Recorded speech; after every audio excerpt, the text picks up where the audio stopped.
जब उज्जैन से विकास दुबे आतंकवादी को लाया जा रहा था तो वो सफारी में और मीडिया को उत्तर प्रदेश में घुसते ही रोक दिया गया 15 मिनट पहले। और जब गाड़ी पलटने की खबर आई तो महिंद्रा UB 300 गाड़ी पलटी और फिर लाश का पाया जाना सफारी में। ये क्या कहलाता है? ये एक बहुत बड़ी साजिश के तहत गोलमाल हुआ। सब गोलमाल है, पूरी दाल काली है। एक षड्यंत्र के तहत, चूंकि भाजपा नेताओं के एक बहुत बड़े तबकों का नाम विकास दुबे के साथ संलिप्तता में पाया जाता था, उसको छुपाने के लिए इस तरीके का षड्यंत्र और प्रयोग किया गया। कौन लोग थे जो हमारे उत्तर प्रदेश के पुलिस के जवानों की हत्या करवाई? क्या ढोंगी मुख्यमंत्री जवाब देंगे? किस तरीके से विकास दुबे को संरक्षण दिया गया? विकास दुबे को जो 6 साल से यही विकास पुरुष है भाजपा के लिए, RSS के लिए। अपराधियों को तो जिंदा बख्शा ही नहीं जाना चाहिए, लेकिन साथ में चिन्मयानंद जैसे बलात्कारियों पर भी तो एनकाउंटर होना चाहिए, कुलदीप सेंगर जैसों पर भी तो होना चाहिए। क्यों नहीं कर रहे? चूंकि भाजपा का विधायक है, भाजपा का पूर्व गृह मंत्री है। जब लॉकडाउन के समय बगैर आधार कार्ड चेक किए हुए यूपी से बाहर न एंट्री हो रहा है, न जाने दिया जा रहा है, ऐसी स्थिति में विकास दुबे का उत्तर प्रदेश से फरीदाबाद आना, फरीदाबाद से उज्जैन जाना एक सवालिया निशान खड़ा करता है। सवाल उठता है, जल्दबाजी में इनकाउंटर किया गया, क्यों नहीं उसकी सारी पोल पट्टी खुलने तक, राज खुलने तक इंतजार किया गया? वो कॉपी किया जिसका कोई कवर न हो, वो बात किया जिसका कोई राज न हो। विकास दुबे जैसे अपराधी, आतंकवादी तो मर गए, लेकिन इन आतंकवादियों को, इन आतंकियों को पनाह देने वाला, जन्म देने वाला, साथ देने वाला कब मौत के घाट उतारा जाएगा?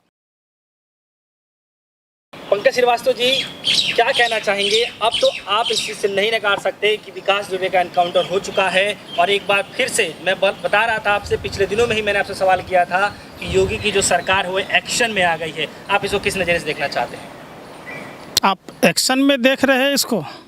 किस तरीके से परत दर परत नाटकीय रूप में, फिल्मी स्टाइल में योगी की सरकार ने भाजपा नेताओं को बचाने का काम किया है। जब लॉकडाउन के समय बगैर आधार कार्ड चेक किए हुए यूपी से बाहर न एंट्री हो रहा है, न जाने दिया जा रहा है, ऐसी स्थिति में विकास दुबे का उत्तर प्रदेश से फरीदाबाद आना, फरीदाबाद से उज्जैन जाना एक सवालिया निशान खड़ा करता है। हम सहमत हैं कि ऐसे अपराधियों का इनकाउंटर होना चाहिए, लेकिन क्या और भी जो गैंगस्टर यूपी में हैं, जो यूपी में कोहराम मचाते हैं, क्या उन लोगों का इनकाउंटर होगा? दूसरी बात, कौन से लोग थे जो विकास दुबे के सहयोगी थे? सवाल उठता है, क्या जल्दबाजी में इनकाउंटर किया गया? क्यों नहीं उसकी सारी पोल पट्टी खुलने तक, राज खुलने तक इंतजार किया गया? वो कॉपी किया जिसका कोई कवर न हो, वो बात किया जिसका कोई राज न हो। विकास दुबे जैसे अपराधी, आतंकवादी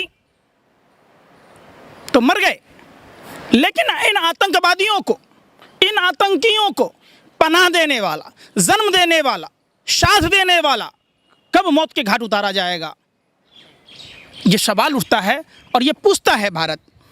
तो आपको क्या लगता है कि जिस तरीके से जो बीजेपी की, जो वहाँ पे योगी की जो सरकार है, जो एनकाउंटर किए जा रहे हैं पिछले 6 दिनों से, जितने भी गुर्गे मिले हैं उनके, तो आपको क्या लगता है कि सही किया या नहीं किया? अब मेरा सवाल ये है आपसे। देखिए, अपराधियों को तो जिंदा बख्शा ही नहीं जाना चाहिए, लेकिन साथ में चिन्मयानंद जैसे बलात्कारियों पर भी तो एनकाउंटर होना चाहिए, कुलदीप सेंगर जैसों पर भी तो होना चाहिए। क्यों नहीं कर रहे? चूंकि भाजपा का विधायक है, भाजपा का पूर्व गृह मंत्री है, सांसद था। सवालिया निशान।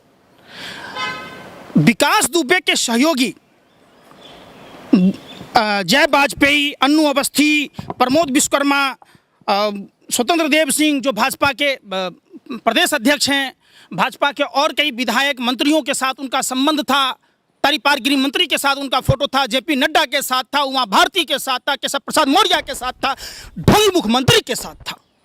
इन लोगों ने अपने ऊपर राज खुलने का से पहले ही पटाक्षेप कर दिया, कहानी समाप्त कर दिया गया। जिस तरीके से यूपी में सत्ता पक्ष के लोग लगातार आपराधिक प्रवृत्ति के लोगों को संरक्षण दे रहे, ये एक बहुत बड़ा राजदार था विकास दुबे, इसको ढकने का काम किया। सवाल उठता है, उज्जैन के मंदिर में विकास दुबे का चिल्लाना कि मैं हूँ उत्तर प्रदेश का विकास दुबे। नरोत्तम मिश्रा कानपुर के प्रभारी मंत्री रहे हैं, मध्य प्रदेश के गृह मंत्री हैं, उज्जैन के प्रभारी मंत्री हैं। कहीं न कहीं जिस तरीके से संघ का गाड़ी पकड़ा गया, संघ के गाड़ी का नंबर आया, ये आरएसएस भाजपा के तमाम उन लोगों पर सवालिया प्रश्न खड़ा हो रहा था। जो जांच का विषय है, इसकी जांच सीबीआई से होनी चाहिए ताकि देश की जनता के पास में सच्चाई सामने आ सके। आपने देखा कि अभी हाल ही में जब उसको उज्जैन से उत्तर प्रदेश लाया जा रहा था, कानपुर लाया जा रहा था, तो फिर से उसने 4 जो हमारे पुलिस जवान हैं उनको फिर से घायल कर दिया उसने। उसके बावजूद भी उनको जान से मारने के लिए पिस्टल तक निकाल लिया, तब उसका जाके एनकाउंटर होता है। ऐसा पुलिस ने जवाब दिया है ऐसे मीडिया को ब्रीफिंग करते हुए। तो आप उसको किस नज़र से? मध्य प्रदेश के उज्जैन में मंदिर से कस्टडी में था या वो पिकनिक मनाने जा रहा था, अपने ससुराल जा रहा था? ये सवालिया निशान उठता है ना। उनके हाथों में हथकड़ी नहीं थी क्या? जब वो कस्टडी में था, हाथों में हथकड़ी था, एक विकलांग आदमी कैसे भाग सकता है? ये जो नाटकीय ढंग से फिल्मी स्टाइल में इनका एनकाउंटर किया गया, ये देश की जनता सब जानती है, ये पब्लिक है, सब जानती है। जब उज्जैन से विकास दुबे आतंकवादी को लाया जा रहा था तो वो सफारी में था और मीडिया को उत्तर प्रदेश में घुसते ही रोक दिया गया 15 मिनट पहले। और जब गाड़ी पलटने की खबर आई तो महिंद्रा UB 300 गाड़ी पलटी और फिर लाश का पाया जाना सफारी में, ये क्या कहलाता है? ये एक बहुत बड़ी साजिश के तहत गोलमाल हुआ। सब गोलमाल है, पूरी दाल काली है। एक षड्यंत्र के तहत, चूंकि भाजपा नेताओं के एक बहुत बड़े तबकों का नाम विकास दुबे के साथ संलिप्तता में पाया जाता था, उसको छुपाने के लिए इस तरीके का षड्यंत्र और प्रयोग किया गया। जिस तरीके से जो 8 हमारे जो पुलिसकर्मी जो शहीद हुए हैं, उनका बदला लेने के लिए भी एनकाउंटर कर दिया गया होगा, तो इसमें बुराई क्या है? देखिए, बुराई कुछ भी नहीं है। बुरा बिल्कुल मैंने बुरा नहीं कहा। हमारे पुलिस के जवानों को जो शहादत का बदला लिया है वो वाकई गौरव लायक है, काबिल तारीफ है। लेकिन जो लोग विकास दुबे के सहयोगी थे, संरक्षक थे, उनका भी तो हिसाब किताब होना चाहिए ना। कौन लोग थे जो हमारे उत्तर प्रदेश के पुलिस के जवानों की हत्या करवाई? क्या ढोंगी मुख्यमंत्री जवाब देंगे? उनसे परत दर परत राज खुलनी चाहिए थी और उन सभी दोषी जो पूर्व विधानसभा अध्यक्ष, विधायक, सब जो विकास दुबे के सहयोगी थे, उन लोगों का भी काउंटर होना चाहिए ताकि दूसरा विकास दुबे पैदा ना हो, दूसरी बार घटना को अंजाम न दे। जिस तरीके से वहाँ स्वतंत्र कैबिनेट मिनिस्टर की हत्या की गई थी, सारे पुलिस वाले नाट गए थे राजनाथ सिंह जी के समय में, भाजपा के साथ उनके संबंध होने का पुख्ता सबूत है। किस तरीके से विकास दुबे को संरक्षण दिया गया, विकास दुबे को जो 6 साल से यही विकास पुरुष हैं भाजपा के लिए, आरएसएस के लिए, यही मॉडल है। तो क्या आपको क्या लगता है कि अब जो उत्तर प्रदेश में जो इतने बड़े बड़े अपराध हो रहे हैं, इस एनकाउंटर के बाद खत्म हो जाएगा? क्या आपको लगता है ऐसा? खत्म तो तब होगा जब सरकार की नियति होगी, जब सरकार विकास दुबे की तरह भाजपा में 50% अपराधी प्रवृत्ति के विधायक हैं, सांसद हैं, क्या उन सभी का एनकाउंटर होगा? क्या देश की जनता को इंसाफ मिलेगा? निष्पक्ष रूप से सभी जो अपराधी हैं, क्या उनका एनकाउंटर किया जाएगा? ये ढोंगी पर और भाजपा आरएसएस के तमाम नेताओं पर सवालिया निशान उठता है। तो क्या आपको लगता है कि अब इस डर की वजह से जितने भी गैंगस्टर हैं, जो टॉप 10 टॉप 20 की लिस्ट में जितने गैंगस्टर आए हैं, वो शायद अब यहाँ से जाने का कार्य करेंगे? आप ढोंगी को कौन से नंबर पे मानते हैं? टॉप 10 में नहीं है क्या? उन पर कौन सा मुकदमा नहीं है? मुख्यमंत्री बनते ही सबसे पहले अपने ऊपर सारे आरोप विड्रॉल करवा लिया। किस तरीके से वहाँ किस पर नहीं है? तारीपार गृह मंत्री पर भी था, उन्होंने सत्ता में आते ही खत्म करा लिया। ये कहना, ये रावण राज के लोग हैं, जंगल राज वाले लोग हैं। चोर कहता है क्या मैं चोर हूँ? वो तो कह ही रहा है कि मैं चोर हूँ, लेकिन जनता को लगता है क्या मैं चोर हूँ? जो अपराधी प्रवृत्ति का मुख्यमंत्री अपराध खत्म करने की बात करता है, ये हास्यास्पद है।